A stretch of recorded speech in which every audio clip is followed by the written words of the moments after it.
The gentle rocking of the train usually lulled me into a peaceful state.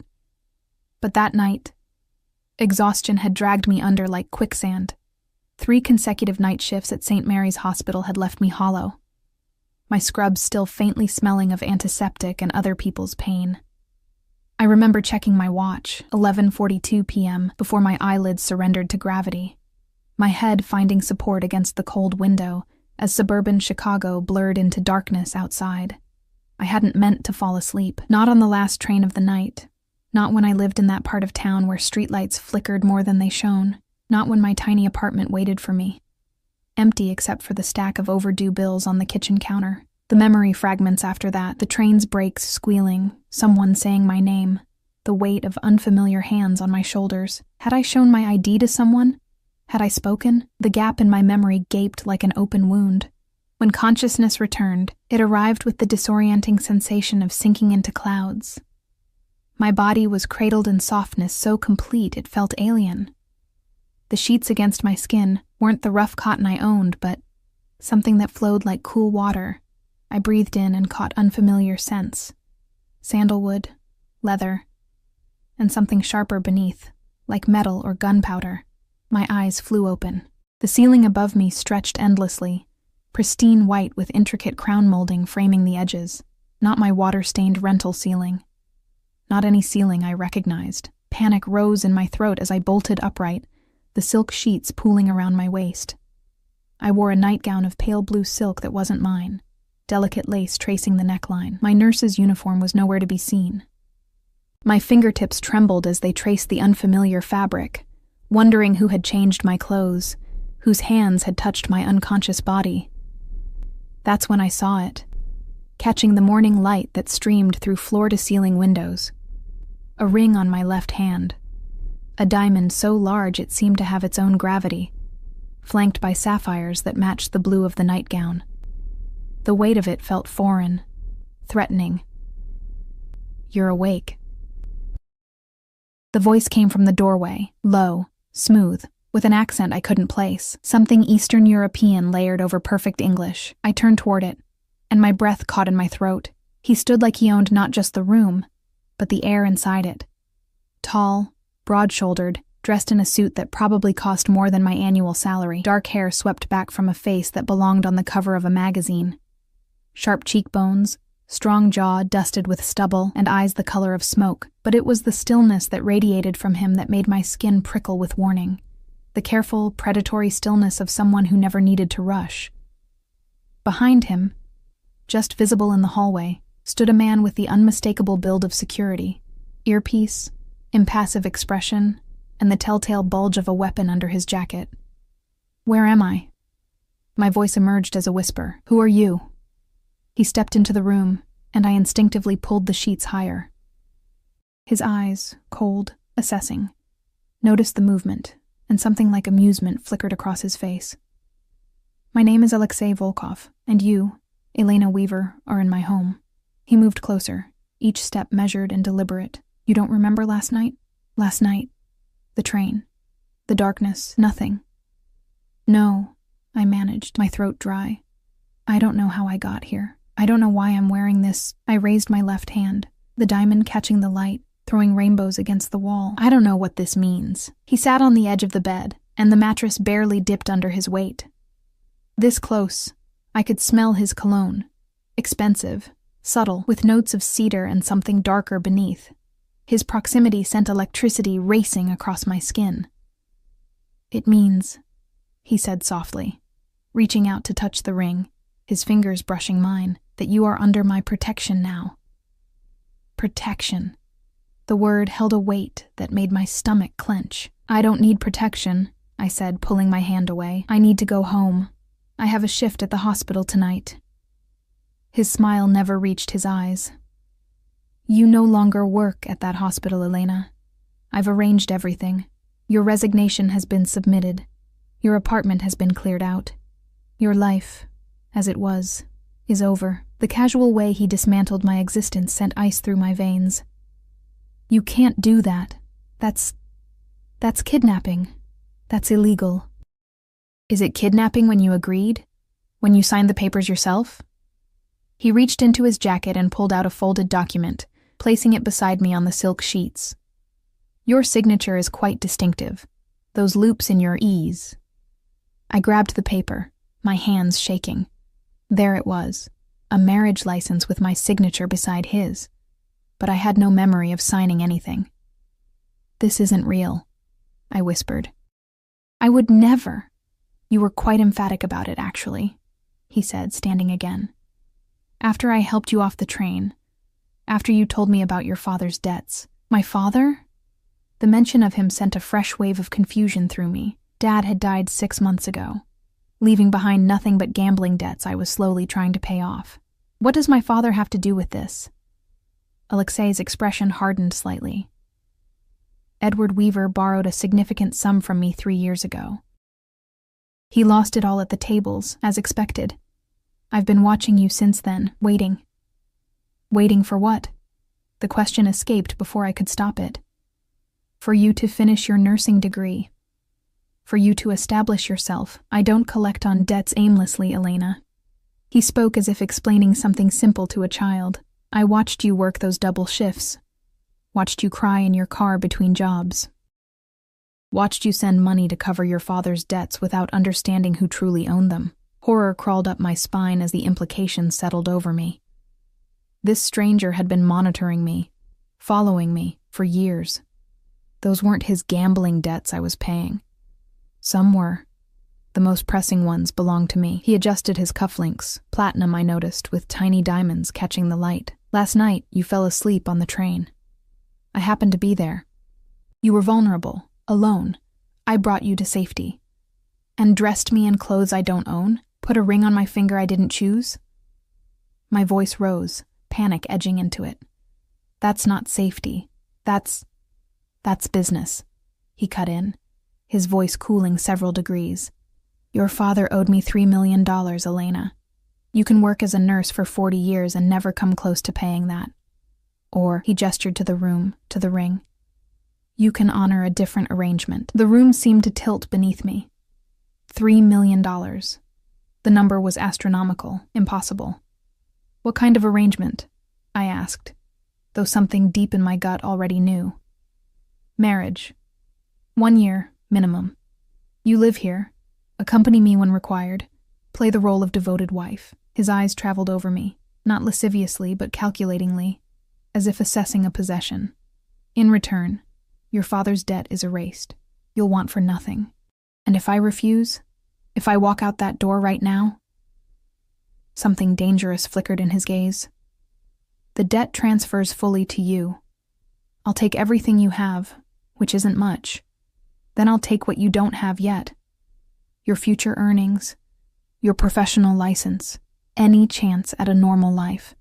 Your father made certain arrangements before his death to ensure his obligations would transfer to you. I stared at the ring on my finger, at this stranger who claimed ownership over me through financial chains I hadn't even known existed. The walls of this luxurious room suddenly felt like prison bars gilded in gold. You drugged me, I said, the realization dawning. On the train. That's why I don't remember anything. Alexei's expression remained impassive. You were exhausted. You fell asleep. When I woke you, you were confused. Suggestible. I took advantage of that state, yes. But no drugs, Elena. I don't need such crude methods. A knock at the door interrupted us. Another man in a dark suit appeared, whispering something in what sounded like Russian. Alexei nodded, then turned back to me. I have business to attend to. Katya will help you dress. We have a lunch engagement at 1, your first public appearance as my fiancé. He moved toward the door, then paused. Don't try to leave. This entire property is secured. For your protection, of course. The door closed behind him with a soft click that sounded like a vault ceiling. Seconds later, a petite blonde woman entered, her expression professionally blank. Good morning, Miss Weaver, she said, her accent similar to Alexei's. I've prepared your clothing for today. Would you like to shower first? I pulled the unfamiliar sheets around me like armor. I want my own clothes, my phone. I need to call someone. Katya's expression didn't change. Your old possessions have been disposed of. Mr. Volkov has provided a new wardrobe, new phone, new everything. She gestured toward a door I assumed led to a bathroom. The shower has excellent water pressure. I recommend you use it. Left with no immediate alternative, I slid out of the bed, the cool marble floor shocking against my bare feet. The bathroom was larger than my entire apartment had been, all white marble and gold fixtures. As hot water pounded against my skin, I frantically tried to piece together what had happened, how my life had unraveled so completely in the span of a single train ride. The mirror revealed a pale, frightened version of myself, dark circles under brown eyes, blonde hair hanging limply around a face that looked younger than my 27 years. The woman staring back at me seemed like a stranger, as unfamiliar as the diamond weighing down my left hand. One thing became clear as I dressed in clothes I'd never bought: a cream cashmere sweater, designer jeans that fit perfectly, boots that cost more than a month's rent. I needed to escape. I needed to find proof of what Alexei had done, how he'd manipulated me into this situation. I needed allies. But as I emerged from the bathroom, to find Katya waiting patiently, as she led me through hallways where security personnel stood at regular intervals, as I glimpsed the grounds outside, manicured gardens surrounded by high walls, topped with security cameras, the magnitude of my imprisonment settled over me like a shroud. I wasn't just in the Mafia boss's bed. I was in his world now, and every exit appeared to be sealed. The car that carried us to lunch was a sleek black Mercedes with windows so darkly tinted they seemed to absorb light. I sat rigidly beside Alexei in the back seat, a careful foot of space between us that felt both too much and not nearly enough. His driver, a broad-shouldered man who hadn't spoken a word, navigated through Chicago's downtown streets, while another suited man rode in the passenger seat, his eyes constantly scanning our surroundings. Your security is extensive, I said, breaking the silence that had stretched between us since leaving the mansion. Alexei's gaze shifted from his phone to me. Necessary precautions. Against what? His lips curved slightly. Against those who would take what's mine. The possessive word sent an involuntary shiver down my spine. I'm not yours. The ring on your finger suggests otherwise. He reached across the space between us, his fingers capturing my left hand with unexpected gentleness. His thumb traced over the enormous diamond. This belonged to my grandmother. She survived the siege of Leningrad wearing it sewn inside her coat. Family is everything to me, Elena. The intimate gesture, the story behind the ring, created a dangerous moment of connection I couldn't afford. I pulled my hand away. We're not family. We're a business arrangement, according to you. Something darkened in his gaze. Business and family are often the same in my world. The restaurant was clearly exclusive. No visible name on the Art Deco facade. Just a discreet golden door where a host immediately recognized Alexei and ushered us past waiting patrons to a private room in the back. The space was intimate, with just one table centered beneath a crystal chandelier, the walls lined with wine bottles behind glass. Your usual table, Mr. Volkov, the host murmured, pulling out my chair. I sank into the plush velvet seat, hyper-aware of the ring weighing down my finger, of the eyes that had followed us through the restaurant, curious, respectful, afraid. Whoever Alexei was, these people knew him, deferred to him. You come here often, I observed as a waiter silently poured water into crystal glasses. I own it. He didn't say it with pride or arrogance, just simple fact. As I own several businesses throughout the city, legitimate enterprises before you ask. I doubted anything about this man was truly legitimate. What exactly do you do, Alexei? Imports, exports, real estate, private lending. His eyes held mine. Your father primarily benefited from the latter. The mention of my father sent a fresh wave of confusion through me. Dad had been a history professor with a gambling problem he'd hidden until it consumed him. I still don't understand how he got involved with someone like you. Someone like me, Alexei repeated, his accent thickening slightly. You mean someone who could see his desperation at the tables? Who offered help when the other sharks began to circle? He leaned forward. Your father was losing everything, Elena. his home, his reputation. I gave him a chance. A chance that's now my prison, I whispered. His expression hardened. A chance at a new life. Look around you. He gestured to our opulent surroundings. This is hardly a cell. A gilded cage is still a cage. Before he could respond, the door opened, and a couple entered. A middle-aged man with silver hair, and a much younger woman draped in designer clothes and jewelry that somehow looked gaudy compared to my simple outfit. "Alexei!" The man spread his arms wide. "And this must be the mysterious fiancé we've heard about." Alexei stood, his posture subtly shifting. Shoulders back, chin slightly raised. Even without moving, he seemed to expand, dominating the room. Victor. Isabella. Meet Elena Weaver, soon to be Elena Volkov. The name change hit me like a slap. I hadn't even considered that part of the arrangement. Victor grasped my hand, his grip lingering too long, enchanting.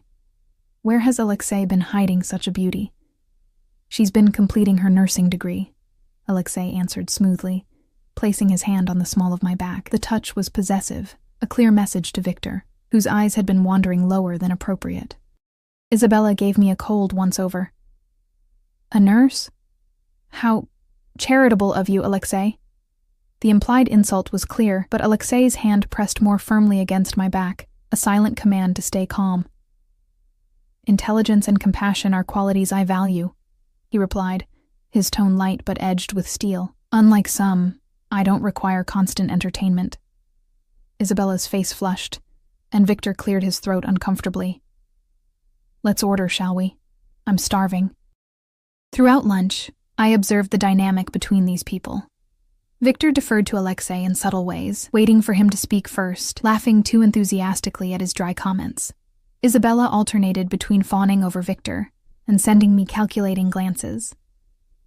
They spoke of businesses and people I didn't know, with undercurrents I couldn't decipher. I picked at my food, some delicate fish dish I'd never be able to afford on my own, and tried to look appropriately engaged while my mind raced. I was learning things about Alexei through these interactions. He was powerful, yes, but it was a specific kind of power that commanded respect, tinged with fear. The way Victor carefully avoided certain topics, the way the staff moved silently around us, anticipating needs before they were expressed. This was not just wealth. This was influence of a darker variety. So, Victor said, after draining his third glass of wine, when's the happy day? Isabella and I would be devastated to miss it. Before I could say anything, Alexei answered, We're keeping it intimate, family only. But we are family, aren't we? Victor pressed, something sharp beneath his jovial tone. After everything we've been through? Alexei's face remained pleasant, but I felt his body tense beside me. Business associates, Victor. Let's not conflate terms. A tense silence followed, broken by Isabella's forced laughter. Men and their business talk. Elena, darling, you must let me help you shop for the wedding. That ring needs a dress to match its splendor. Thank you, I managed, but I think I'll manage on my own. Of course, she said, waving a hand adorned with gaudy rings, though I wonder what sort of gown a nurse would choose for marrying into Alexei's position. Alexei's hand moved from the table to my knee, his fingers pressing lightly in what I realized was a warning, but something in me snapped at this woman's condescension. Something practical, I said, smiling tightly, with pockets deep enough to carry a scalpel. You never know when someone might need emergency surgery for an acute case of superiority complex. Isabella's mouth fell open. Victor stared.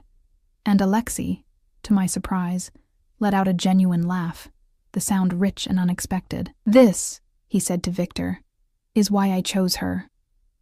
The rest of lunch passed in a blur of tension barely concealed by social niceties. When we finally left, Alexei guided me back to the waiting car with a hand firmly on the small of my back, his fingers splayed possessively.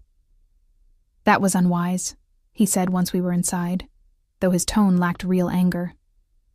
She was insulting me. Isabella insults everyone. It's her primary function in life.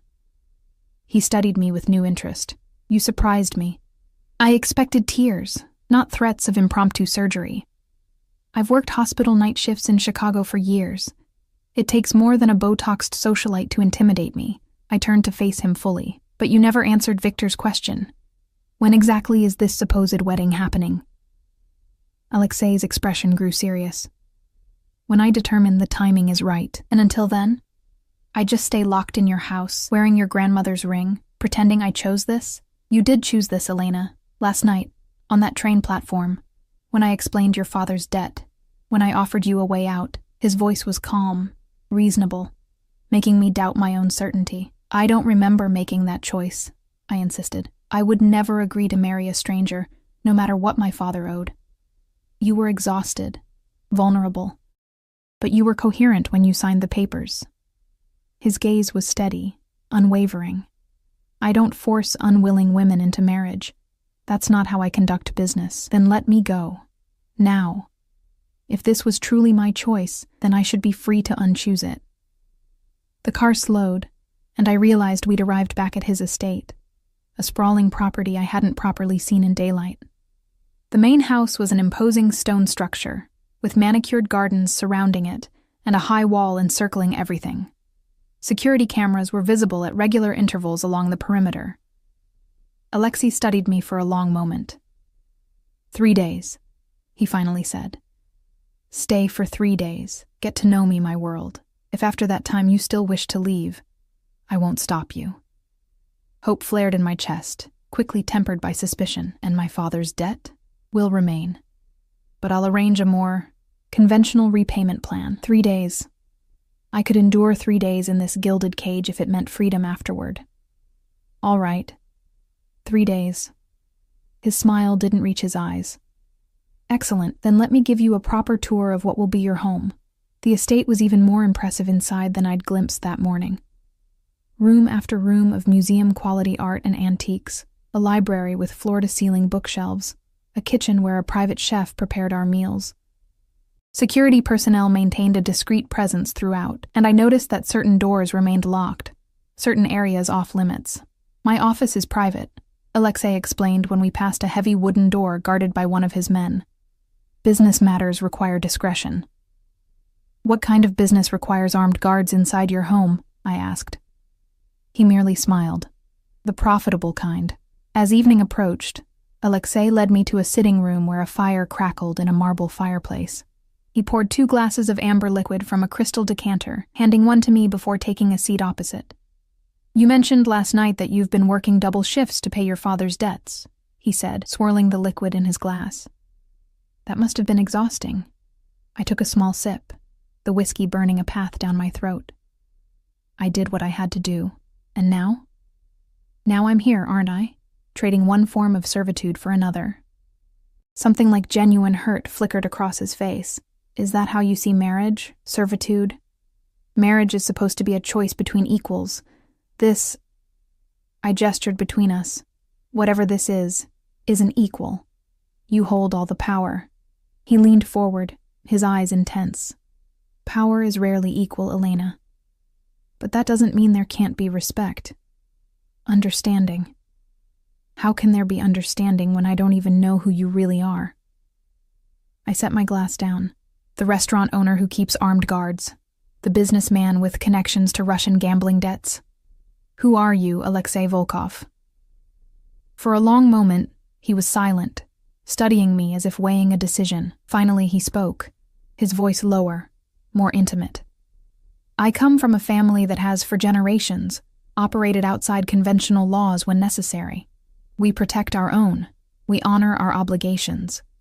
We never forget a debt, owed to us or by us. You're talking about the Mafia, I said flatly. He didn't flinch from the word. I prefer to think of it as an alternative business structure with strong family values. Despite everything, I almost laughed at his description. Do all your alternative business partners know about me? Am I just another acquisition? No, he said, with unexpected sharpness. You are not to be discussed. My personal life remains separate from business matters. Then why parade me in front of Victor and Isabella today? Victor needed to see that I've made my choice, that I'm unavailable. He finished his drink in one smooth motion.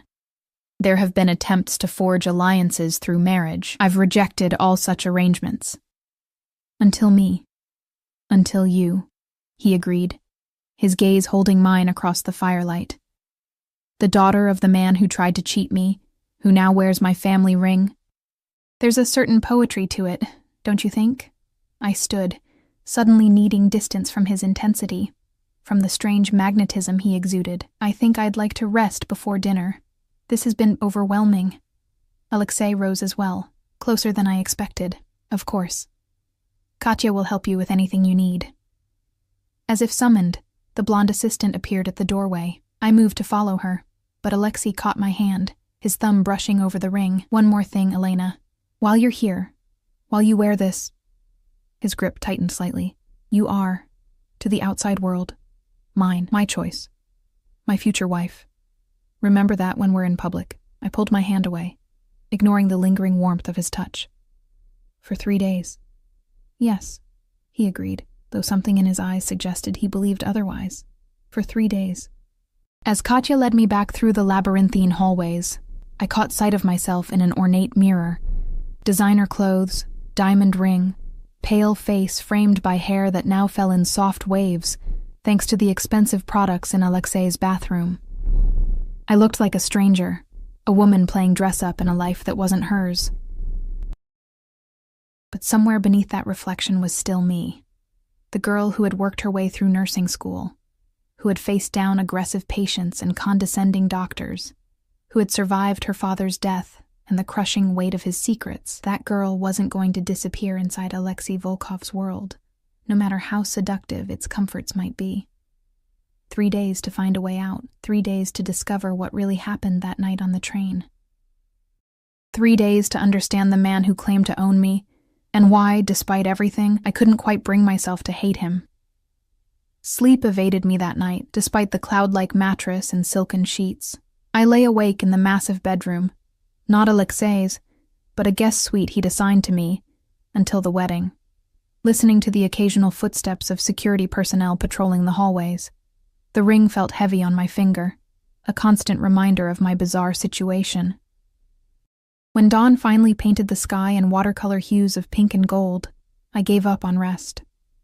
I slipped out of bed and padded to the floor-to-ceiling windows that overlooked the estate grounds. In the early morning light, I could see the true extent of my prison. Manicured gardens stretching to a high stone wall, a swimming pool that glittered like sapphires, and beyond that, dense trees that offered privacy from the outside world. Security cameras mounted at strategic intervals completed the picture of beautiful confinement. A soft knock interrupted my thoughts. "Come in," I called, expecting Katya with breakfast or instructions for the day. Instead, Alexei himself entered, already impeccably dressed in a charcoal suit that emphasized the breadth of his shoulders. He carried a silver tray with 2 steaming mugs. "You're awake early," he observed, setting the tray on a small table by the window. "I thought you might appreciate coffee."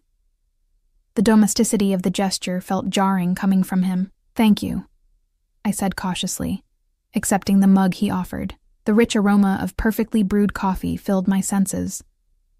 "Did you sleep well?" He took a seat in one of the armchairs by the window, motioning for me to join him. I sank into the chair opposite his, curling my legs beneath me. "Not particularly. That's to be expected. New surroundings." His eyes, more gray than blue in the morning light, studied me over the rim of his mug. "Day 1 of 3 begins now. How would you like to spend it?" The question caught me off guard. I'd expected demands, not choices. "I'd like to understand more about my father's connection to you, about the debt I'm supposedly paying off." A flicker of something, respect, perhaps, crossed his features. Direct. "I appreciate that." He set his mug down. "Your father first approached me 4 years ago. He'd already exhausted conventional loans, credit cards, family goodwill. He'd heard my name in certain circles, desperate men often do, and sought me out. At a casino? I prompted. At this very house. He came to a charity gala I hosted, gained entry through an acquaintance." Alexei's expression hardened slightly. He cornered me in my study, begging for help. Said he had a system that couldn't fail. They always have a system. I tried to imagine my father, tweedy, distracted Professor Weaver, approaching this dangerous man, and failed. "And you just gave him $3 million? That seems..." Imprudent. A cold smile touched Alexei's lips. I gave him $500,000, secured against his house, his pension, his life insurance. The rest accumulated through interest, penalties for missed payments, and additional loans he secured through less reputable associates of mine without my knowledge. That can't be legal, I protested. Legal is a flexible concept in certain circles. He leaned forward slightly. Your father knew the terms. He signed the papers with a steady hand. Just as I supposedly had, on that train platform I couldn't remember. And when did you decide I would be collateral? His gaze intensified. I didn't. When Edward died, his debt transferred to his estate, which, as his only living relative, became your responsibility. I watched you struggle for 6 months, working yourself to exhaustion trying to pay creditors who were nothing compared to what you owed me. He paused, something almost like admiration in his voice. You never missed a payment, small as they were. I honored my commitments, I said stiffly. I always do. I know. It's why I decided to offer an alternative arrangement when our paths crossed on that train. He stood abruptly, moving to the window. Get dressed. I want to show you something. 30 minutes later, freshly showered and dressed in clothes that had mysteriously appeared in my closet overnight, dark jeans, a cashmere sweater in deep burgundy, and leather boots, I followed Alexei through the mansion to a room I hadn't seen during yesterday's tour. When he unlocked the heavy door, I expected another display of wealth, perhaps an art collection or wine cellar. Instead, I found myself in what looked like a hospital room. Medical equipment, top-of-the-line monitors, oxygen tanks, IV stands, surrounded a hospital bed. The space was immaculate, sterile, ready for use. What is this? I asked, professional curiosity momentarily overriding my wariness. My mother's room, Alexei said quietly. She has a rare form of early-onset dementia. When she's here rather than the care facility, this is where she stays. I moved closer to the equipment, examining it with a nurse's trained eye. Everything was state-of-the-art, better than what we had at St. Mary's. You care for her here? With professional help, he confirmed. The best neurologists, round-the-clock nursing staff when needed. He watched me inspect the setup. Your father mentioned your specialty was neurological care, that you worked primarily with dementia and stroke patients. The realization hit me with startling clarity. Is that why you chose me? Because I'm a neurological nurse? Alexei's expression remained unreadable. It was a factor. My mother responds better to familiar faces. The consistency of one primary caregiver rather than rotating staff would benefit her. So I'm not just a wife, I'm a live-in nurse, I said bitterly. Efficient. You misunderstand, he replied, a rare flash of emotion, something like offense crossing his features.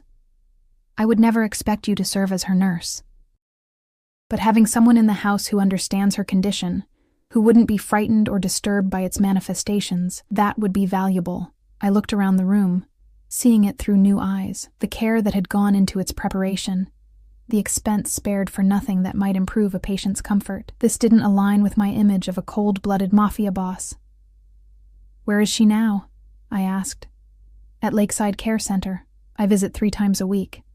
He moved toward the door. We could go today if you'd like. The offer surprised me.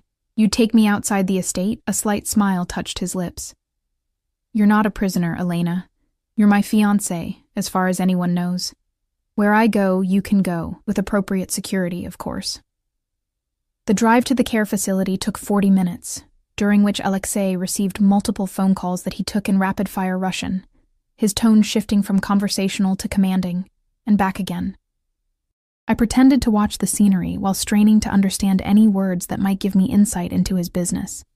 The only phrase I caught repeatedly was something that sounded like shipment problems.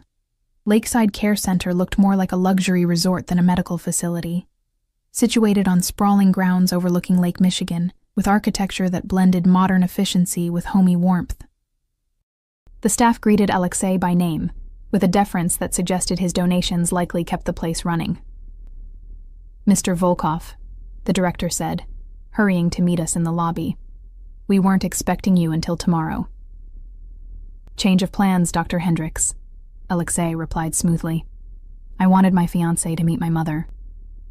The director's eyebrows shot up as he noticed me for the first time. Fiancé? How wonderful. He extended his hand.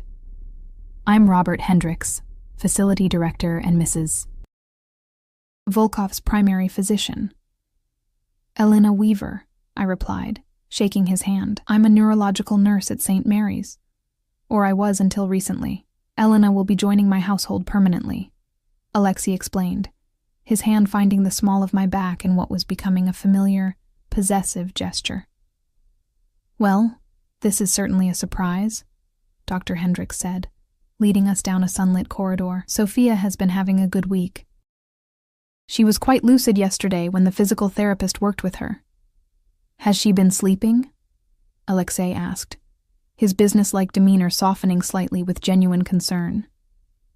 Better, with the new medication regimen, the doctor replied, though still restless at night sometimes.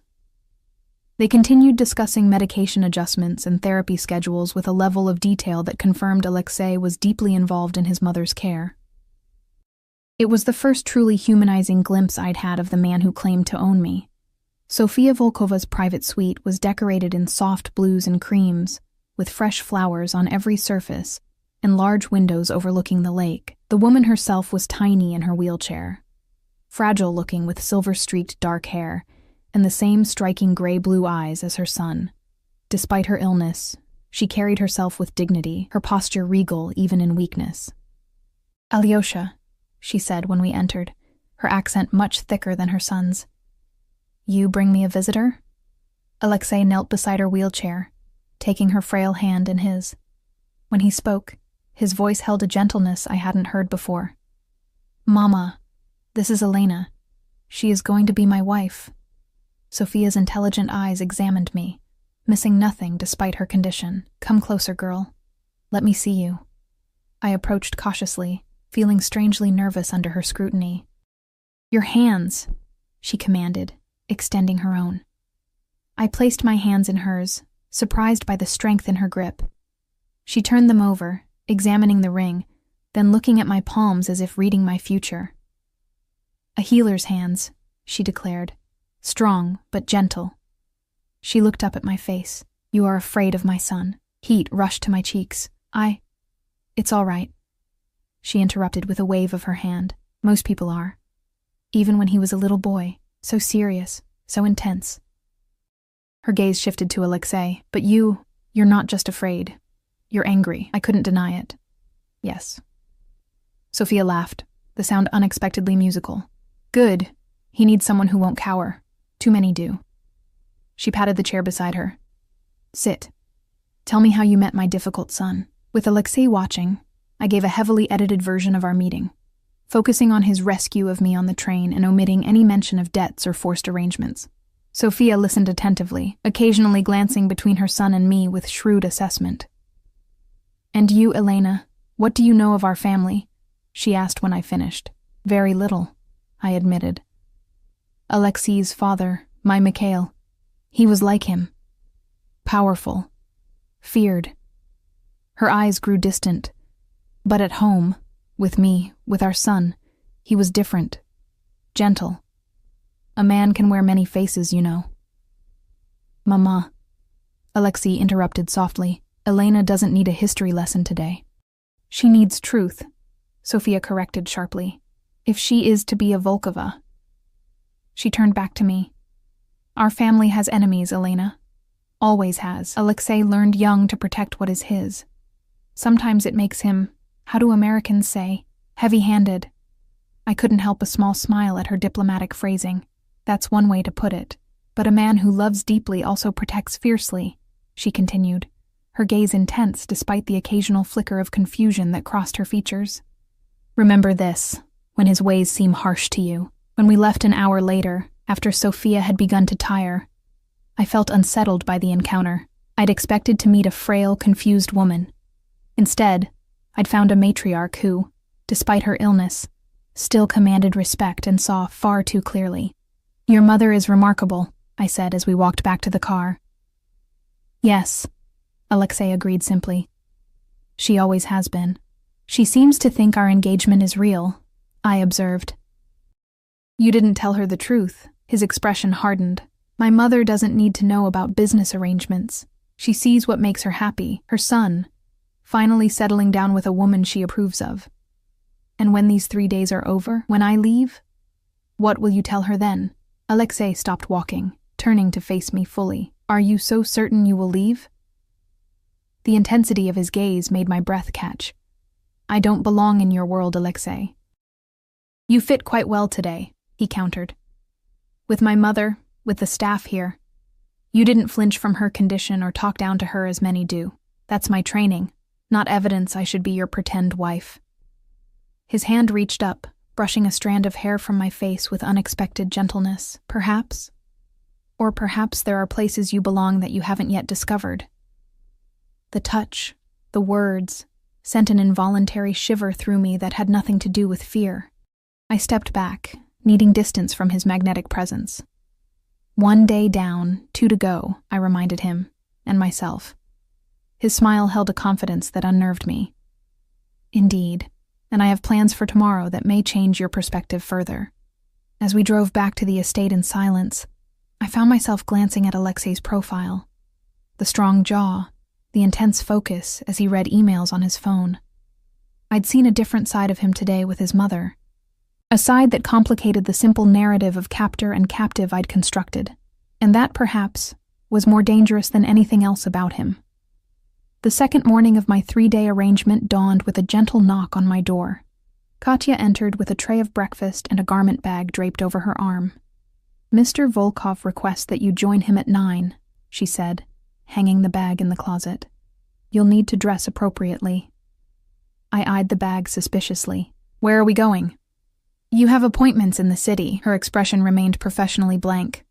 The dress is for this evening's event. After she left, I unzipped the bag to find an elegant black dress that looked like it belonged on a red carpet.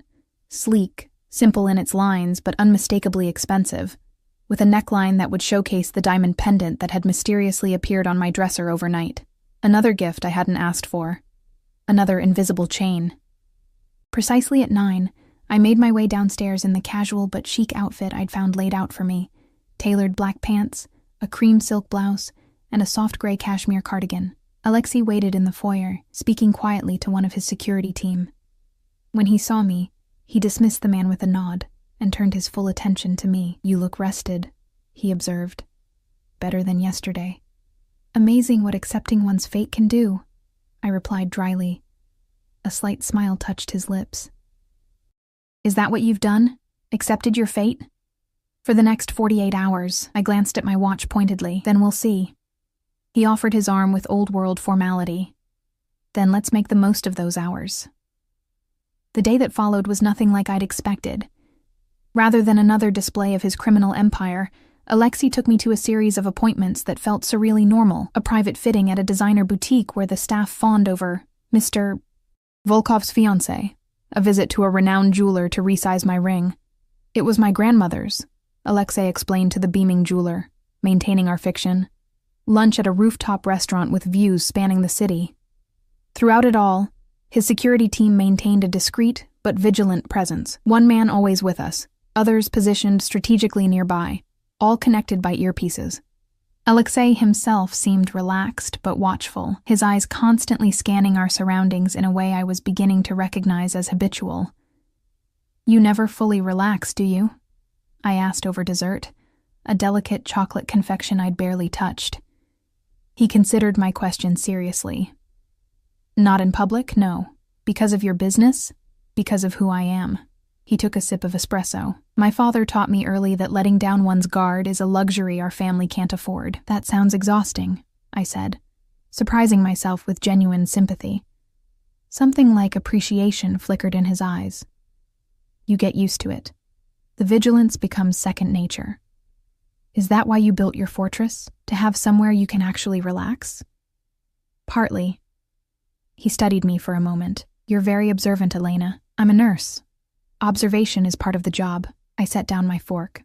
Though I notice you've arranged for me to not be a nurse anymore. I can have your position reinstated if that's what you want, he offered unexpectedly, though perhaps at a better hospital, with more reasonable hours.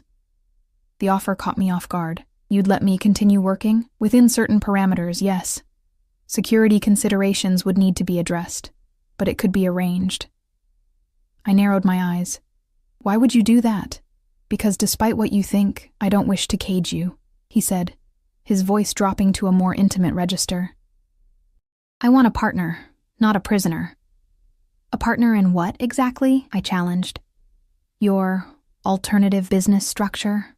Something darkened in his gaze. There are aspects of my life that would remain separate, for your protection as much as my interests. Convenient, I murmured. Necessary, he countered. You've seen how Victor looked at you yesterday. Imagine what my real enemies would do to the woman wearing my ring if they had the chance. A chill ran through me at his words. At the casual way he referenced enemies who would target me simply for my proximity to him. This was the reality of his world. The danger lurking beneath the luxury. Our final stop before returning to the estate was a private art gallery in a converted warehouse. Unlike the other locations we'd visited, this one bore no signage, its entrance unmarked except for a discreet security camera. Alexei's driver pulled around to a back alley, where a steel door opened as we approached. What is this place? I asked as Alexei helped me from the car. Something I think you'll appreciate, he replied cryptically. Inside, the industrial space had been transformed into a stunning gallery, soaring ceilings, polished concrete floors, and walls displaying art that even my untrained eye recognized as exceptional. Modern pieces hung alongside classical paintings. Sculptures dotted the open floor, and at the far end, a spiral staircase led to an upper level. A tall, elegant woman with short silver hair approached us, embracing Alexei with European double kisses. You're late, she admonished him in accented English. Forgive me, Irina. Elena and I lost track of time. He placed his hand at the small of my back, the gesture now familiar. Elena, this is Irina Kuznetsova, an old family friend and the finest art curator in the city. The woman's shrewd eyes assessed me without pretense. So this is the nurse who has captured our Alexei's heart. I expected someone more sophisticated, I supplied when she trailed off. Irina laughed, a rich, genuine sound. I was going to say intimidated. Most women he brings here are too busy fawning to actually look at the art. She offered her hand. Come. Let me show you what he's been working on. Curiosity piqued, I followed her through the gallery to a section cordoned off by velvet ropes. Alexei remained slightly behind us, taking a call on his phone and speaking in hushed Russian. This, Irina said with evident pride, is the Volkov Foundation's latest project. Before us hung a series of paintings I didn't recognize, vibrant works from various periods and styles. Beside each was a placard describing the piece's history, with special emphasis on how it had been looted during World War II and subsequently recovered. These are all stolen works? I asked, surprised. Rescued works, Irina corrected. Recovered from private collections where they'd been hidden for decades after being looted from Jewish families during the Holocaust. The foundation specializes in returning art to the descendants of the original owners. I turned to Alexei, who had rejoined us. You run a foundation that recovers stolen art? He shrugged, almost looking embarrassed. It was my mother's project originally. I continued it after her health declined. The foundation has returned over 200 pieces to their rightful owners, Irina added, though some families are harder to track down than others. She gestured to a particularly striking landscape. This one, we've been searching for the heirs for 3 years. The family scattered across Europe during the war. I studied Alexei with new confusion. The man who threatened me with financial ruin was the same man who dedicated resources to returning stolen art to Holocaust survivors' families. The contradiction made my head spin. Why show me this? I asked him when Irina excused herself to take a call. Because you should know what you're walking away from, he answered simply. Not just me, but the work we could do together. Art recovery, legacy, he corrected. My mother always taught me that power without purpose is meaningless. The foundation is part of our purpose. His eyes held mine. Your skills, your compassion. They could expand our impact in healthcare, in patient advocacy. I laughed incredulously. So now, I'm not just a wife and nurse, but also your foundation's healthcare ambassador? You could be whatever you choose to be, Elena, he said seriously. With resources behind you that most people only dream of. The offer was seductive in its expansiveness. Limitless possibilities. The power to actually make a difference rather than barely keeping my head above water as I had been. For a moment, I allowed myself to imagine it, working alongside Alexei in this capacity, channeling his wealth toward genuine good. Then reality reasserted itself.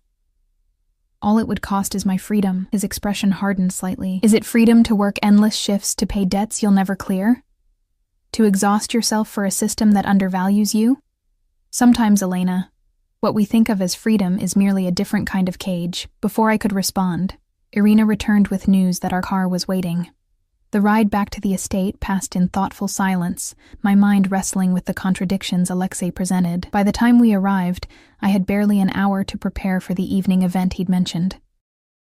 Katya helped me dress in the black gown, which fit as if it had been made for me, and perhaps it had been. The diamond pendant nestled at my collarbone, catching the light with every breath. When I emerged from my room, Alexei waited in the hallway, resplendent in a tuxedo that emphasized his powerful build. His eyes widened slightly when he saw me, his gaze traveling slowly from my upswept hair to the heels that added inches to my height. "You look beautiful," he said simply. "Thank you," I replied, fighting the warmth that bloomed in my chest at his approval. "Where are we going?" "The symphony. A charity gala afterward." He offered his arm. "The foundation is being honored for its work." The Chicago Symphony Orchestra's performance that night was breathtaking. Tchaikovsky's Violin Concerto in D major, performed by a young virtuoso whose passion brought tears to my eyes. Seated in Alexei's private box, surrounded by luxury I'd never experienced, I found myself swept away by the music, momentarily forgetting the bizarre circumstances that had brought me there. When I glanced at Alexei during a particularly moving passage, I found him watching me rather than the stage, his expression unguarded for once. Something intimate passed between us in that moment. A shared appreciation. A connection I couldn't deny despite everything. The gala afterward was held in an opulent ballroom, crystal chandeliers casting warm light over hundreds of Chicago's elite. Alexei guided me through the crowd with a protective hand at my back, introducing me to a blur of important people. Business associates, politicians, philanthropists. To each, he presented me proudly as my fiancée, Elena, the possessive claim sending confused shivers through me each time. "You navigate this world effortlessly," I observed during a rare moment alone, sipping champagne that probably cost more than my monthly rent had. "It's a performance," he replied, his voice low enough that only I could hear, a necessary one. "And which version is the real you?" I asked. "The art patron? The businessman? The Mafia boss?" His lips curved slightly. "All of them. None of them." His hand found mine, fingers intertwining with an intimacy that felt dangerous. "Which version of yourself is most real, Elena? The dutiful daughter paying her father's debts? The compassionate nurse? The woman who threatens socialites with scalpels?" The question hit closer to home than I cared to admit. Before I could respond, we were interrupted by a striking woman in a red gown who approached with deliberate purpose. "Alexei," she purred, ignoring me completely. "I was beginning to think you were avoiding me." A subtle tension rippled through him, though his expression remained pleasant. "Natalia, I wasn't expecting you tonight." "Clearly," she replied, her gaze finally shifting to me, trailing over my dress, my ring, my hand in his with calculated dismissal. "Aren't you going to introduce me to your friend, my fiancé?" Alexei corrected, his voice cooling several degrees. "Elena, this is Natalia Orlova, daughter of an associate. Natalia, my future wife, Elena Weaver." The woman's perfectly made-up face couldn't quite hide her shock and fury. "Fiancé? How sudden." She forced a smile that didn't reach her eyes. "I wasn't aware you were even dating anyone." "We prefer privacy," Alexei replied smoothly, Natalia's gaze fixed on me with new intensity. "And what exactly do you do, Elena? besides catching Chicago's most eligible bachelor? Before I could answer, Alexei cut in. Elena is a neurological specialist. She worked at St. Mary's until recently. A nurse? Natalia's eyebrows rose, her tone making the profession sound like something distasteful. How charitable of you, Alexei. The condescension in her voice sparked something defiant in me. Mr. Volkov values compassion, I said, meeting her gaze steadily. Not everyone does. Alexei's hand tightened around mine. Whether in warning or approval, I couldn't tell. If you'll excuse us, Natalia, the Foundation's presentation is about to begin. As he led me away, I felt her glare burning into my back. I'm guessing she expected to be in my position, I murmured. Her father has been pushing for an arrangement for years, Alexei confirmed. I've never been interested. She's beautiful, I observed neutrally. Beauty without substance holds no appeal for me. His thumb traced circles on my hand, sending unwanted warmth through my veins. Besides, I'm already spoken for, aren't I? The reminder of our temporary arrangement landed like a splash of cold water. For one more day.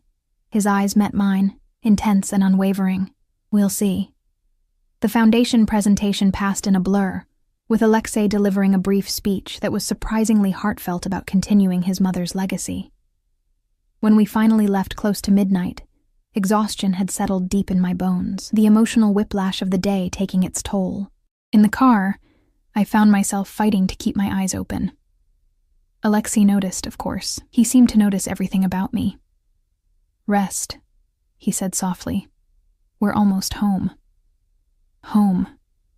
The word echoed strangely in my mind as I drifted off, my head eventually finding its way to his shoulder, his arm coming around me in a protective gesture that felt both foreign and oddly right. My last conscious thought was a troubling one. In just 2 days, Alexei Volkov had begun to blur the lines between captor and savior in ways I hadn't thought possible, and tomorrow, my final day in his world, would determine whether I walked away or surrendered to the golden cage he'd built around me. I awoke in my own bed, though I had no memory of how I'd gotten there. The dress had been replaced with silk pajamas, my jewelry carefully placed on the dresser. Had Alexei carried me? Had Katya helped me change? The thought of either scenario sent heat rushing to my cheeks. Today marked the final day of our agreement. The last of my 3 days in Alexei Volkov's world. By this time tomorrow, I would either be free of him or bound to him permanently. The weight of the decision pressed on me as I showered and dressed in the clothes laid out for me, a simple sundress in soft blue, comfortable yet elegant. When I went downstairs, the house was unusually quiet. No security personnel in the hallways, no sounds of staff preparing breakfast.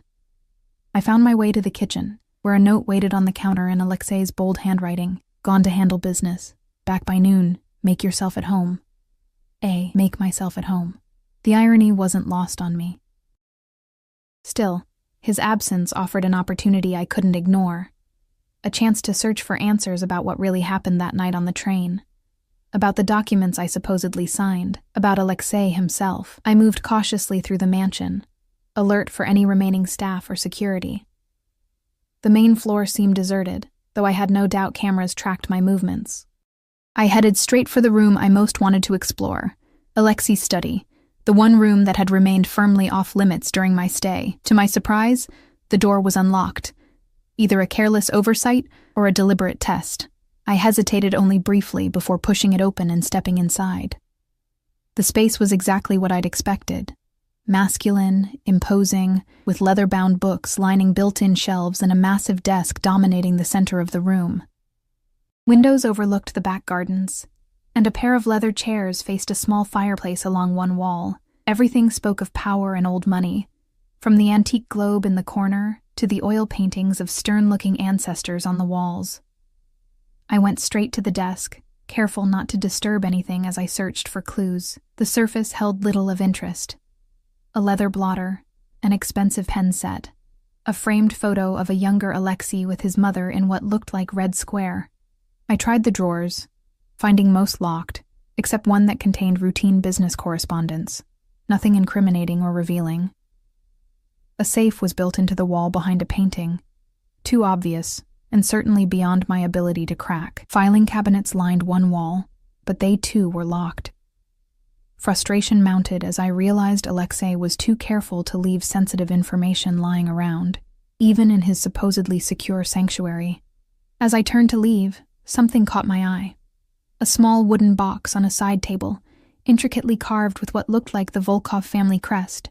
Unlike everything else in the room, it wasn't locked, the lid lifting easily when I tried it. Inside lay several items that seemed intensely personal: an old pocket watch, a black and white photo of a stern-looking man who had Alexei's eyes, a folded piece of paper that proved to be a child's drawing signed Alyosha, age 7, and beneath everything, a small velvet pouch. My fingers trembled as I opened the pouch, knowing I was crossing a line by invading this private collection.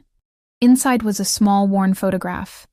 Alexei looking younger and more carefree than I'd ever seen him, with his arm around a smiling young woman with chestnut hair and warm eyes. They looked happy, in love. Who was she? What had happened to her? Find what you're looking for. I whirled around, heart hammering in my chest. Alexei stood in the doorway, his expression unreadable. I hadn't heard him approach, a man his size moving with silent precision. Words failed me as guilt warred with defiance. I was trying to understand. Understand what? He entered the room fully, closing the door behind him with a soft click that somehow sounded ominous. What happened that night on the train? What I supposedly agreed to. I held up the photograph. Who you really are. Something flickered in his eyes. Pain, perhaps, or anger. He crossed to me and gently took the photo from my fingers, returning it to the pouch with careful movements. Her name was Irina. She was my fiancée many years ago. What happened to her? I asked softly, knowing from his use of past tense that the story didn't have a happy ending. Alexei's jaw tightened. She was killed. A car bombing meant for me. He closed the box with finality. She paid the price for loving me. The simple brutality of his statement stunned me into silence. Here was the reality of his world laid bare. The violence that shadowed his every step, that had taken someone he loved. I'm sorry, I said finally, meaning it. It was a long time ago. His voice was flat, controlled. But it taught me valuable lessons about keeping those I care for safe. The implication hung between us. His excessive security, his control over my movements, his insistence on keeping me in his protected world, all stemming from this loss, this guilt. Is that why you arranged this situation with me? I asked. Keep me close to keep me safe from your father's creditors? He studied me for a long moment. Partly, but there's more to the story. He moved to a painting on the far wall. Not the one concealing the safe, but another, a landscape of the Russian countryside. When he swung it aside, it revealed not another safe, but a hidden door that opened when he pressed his palm to it. Come, he said, extending his hand to me. It's time you knew everything. Heart pounding. I placed my hand in his, allowing him to lead me through the hidden door into what appeared to be a second office. Smaller, more modern, with bank of computer screens showing security feeds from around the property. A large table dominated the center, covered with documents. This is where I actually work, Alexei explained, releasing my hand to pick up a file folder. The other office is for show, for visitors who expect a certain aesthetic. He handed me the folder. Inside was a dossier on me. Photos of me leaving the hospital after shifts, getting coffee, entering my apartment building. Detailed reports on my movements, my financial situation, my father's gambling habits. The thoroughness of the surveillance chilled me to the bone. You've been watching me for years, I whispered. The evidence undeniable.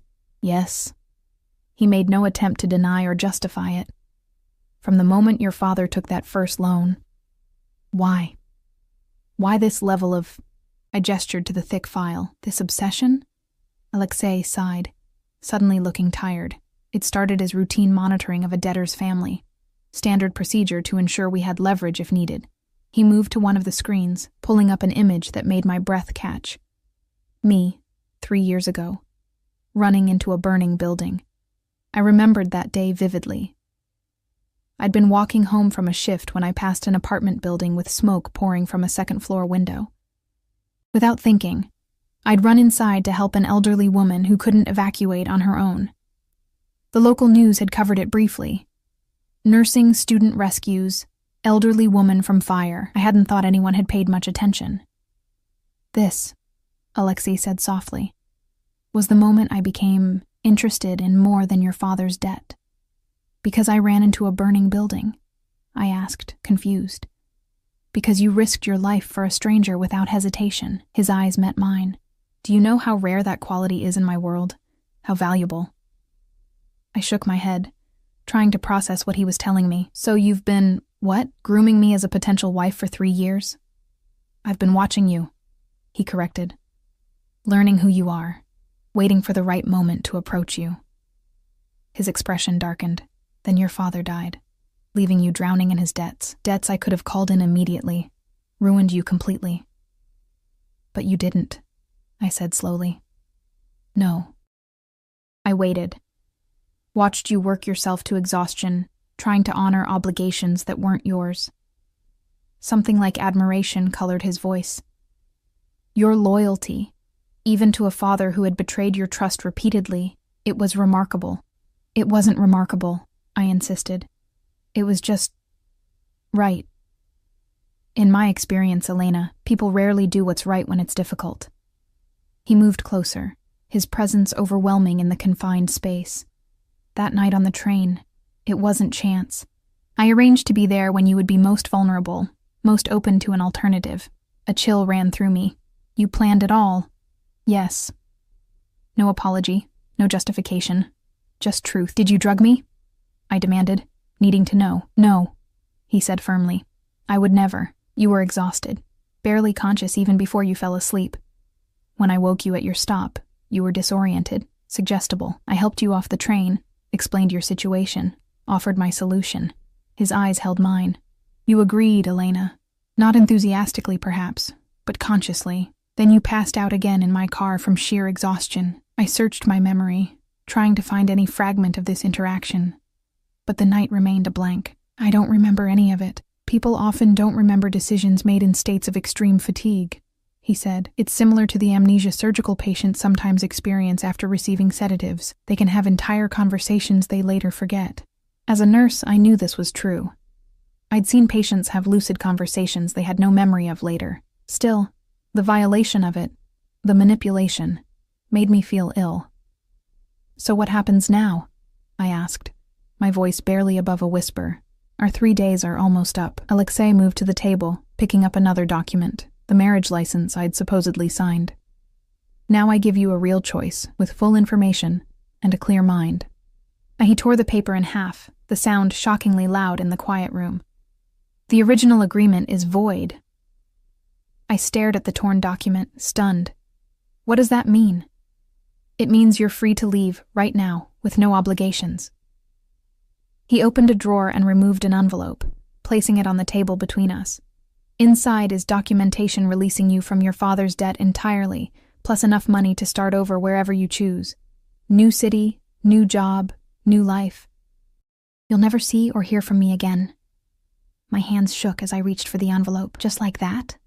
After all this effort? Just like that. His expression was carefully blank, but something flickered in his eyes. Pain, perhaps.